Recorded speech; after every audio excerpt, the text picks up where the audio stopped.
nakita ninyo, ako na lang yung mag-isa na pumunta doon. Kasi sinabihan na ako ng mga kaibigan ko sa loob ng House of Representatives na walang budget hearing na mangyayari.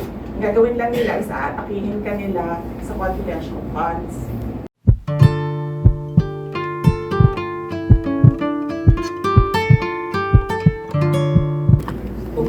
Sa ngayon, personal decision ko na wag, as of this moment, personal decision ko na wag mag-endorse ng kandidato, local man or national candidate, kasi medyo hindi maganda yung experience ko last election 2022, and meron talagang mga tao na nagsasabi sa akin na bumoto lang naman kami dahil sinabi mo. So, given that some people follow what I say, meron akong parang hesitation ngayon na magsabi ulit kung sino ang mga iboto ng mga tao. Pero, paalala ko lang sa ating mga botante na kilatisin nila yung mga kandidato sa mga lugar nila. Tingnan nila kung ano yung nagawa, tingnan nila kung ano yung sinabi, at natupad ba or binigay ba yung mga sinabi ng kandidato.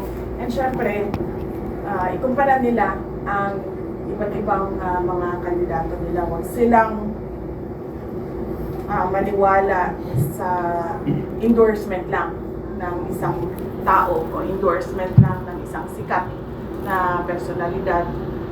Dapat kilatisin talaga ng mga botante ang kanilang mga kandidato. That way, mapanigurado natin na nananalo at napipili talaga yung mga karapat-dapat na umupo sa mga pwesto.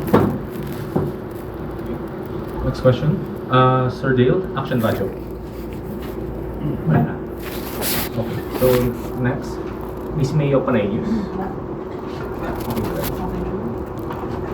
Miss Merlinda of Sunstar.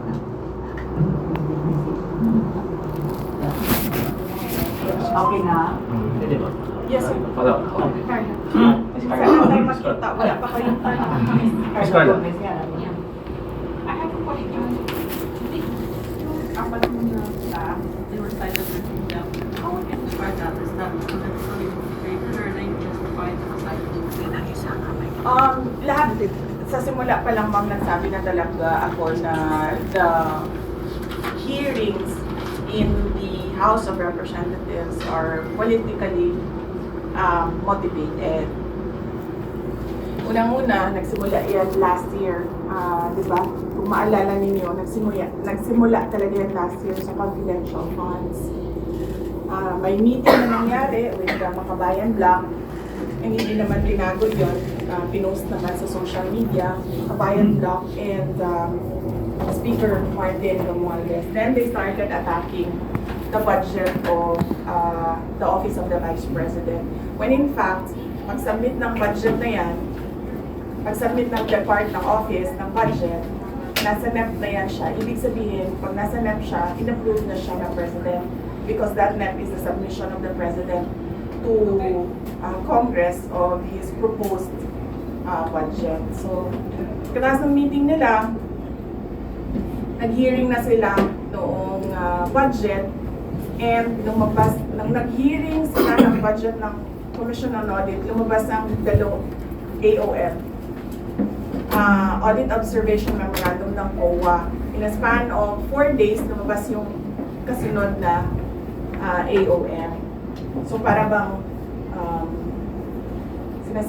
bang meron silang collusion noon na dito natin aatakihin, ito yung gagawin natin. So lumabas nga yung AOM, sinagot naman namin yung mga AOM because we fully respect the mandate of COA to audit funds, no? So sinagot namin, tapos ang sumunod nun ay nasagot namin. Nagkaroon kami ng notice of suspension. Doon sa notice of suspension, sinagot din namin sa COA, and then nagkaroon kami ng portion ng notice of disallowance. Now ngayon, pagdating sa notice of disallowance, meron kami 6 months to appeal. So ibig sabihin doon, hindi pa tapos yung audit.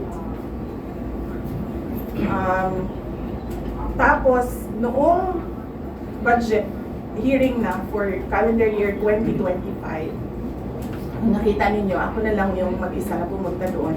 Kasi sinabihan na ako ng mga kaibigan ko sa loob ng House of Representatives na walang budget hearing na mangyayari. Ang gagawin lang nila is aatakihin ka nila sa confidential funds. So, ang ginawa namin, binitawan namin yung budget namin. Sinabi namin sa Congress, since you have the power of the purse, then you can do whatever you want with the budget. Kung gusto niyo bawasan, go ahead. Kung gusto niyo dagdagan, go ahead. Bahala kayo. Anyway, makakatrabaho pa naman kami. Kung ano yung maiwan, yun yung gagamitin namin para magtrabaho. So, yun. So, they started attacking me in the budget hearing. Hindi nila magawa. Kasi nga, pinitawan na namin yung budgets namin sa inyo na yan. Ang ginawa nila, what they cannot do in the budget hearing, they created a privilege speech ko noon, questioning yung mga ginagawa na projects ng Office of the Vice President, and then they referred it to the committee. And then the committee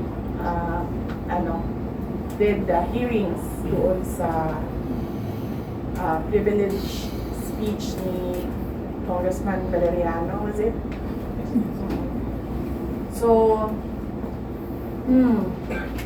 ngayon, pagdating naman doon, kung makikita mo, wala namang nakamention na confidential funds sa privilege speech ni Valeriano, pero lahat ng tanong nila doon sa hearing nila ay patungkol sa confidential funds. So, noong una, pumunta ako doon, sinabi ko sa kanila na ang ginagawa ninyo ay fault finding. Naghahanap kayo ng mali kasi wala kayong makita, naghahanap kayo ng mali para makapaggawa kayo ng impeachment. Sinasabi nila, oh, siya lang naman nagsasabi ng impeachment, di mo kami nagsasabi. Hindi. As early as November last year, nag-announce na si Franz Castro, nagsabi na siya na we are talking about impeachment. Ang problema sa kanila kasi wala talaga silang evidence of wrongdoing. That is why pinipilit talaga nila na maghanap ng katiwalian, kumbaga, dyan sa mga hearings nila na hanggang ngayon hindi pa rin nila nakukuha. Sinisira lang nila ng sinisira yung institution, yung integrity ng dignity ng institution ng Office of the Vice President, and of course yung mga pangalan ng mga ordinary employees. Doon masakit ang loob ko kasi mga ordinary employees lang ito sila. I mean, sa akin, wala namang problema na sirain yung ang pangalan ko kasi nung pumasok ako sa politika, expected naman na talaga yun na, diba? Sa politika, siraan talaga yon. Sisirain mo ang kalaban mo para magmukha kang malinis, magmukha kang mabait. Ganun ang usual na strategy ng mga politicians. So, walang problema sa akin. Ang problema ko, at yun yung kinakasama talaga ng loob ko, ay nadadamay yung mga tao na wala namang ginawa kundi nagtrabaho lang doon sa Office of the Vice President. So, yes, it's politically motivated, ma'am. Kasi,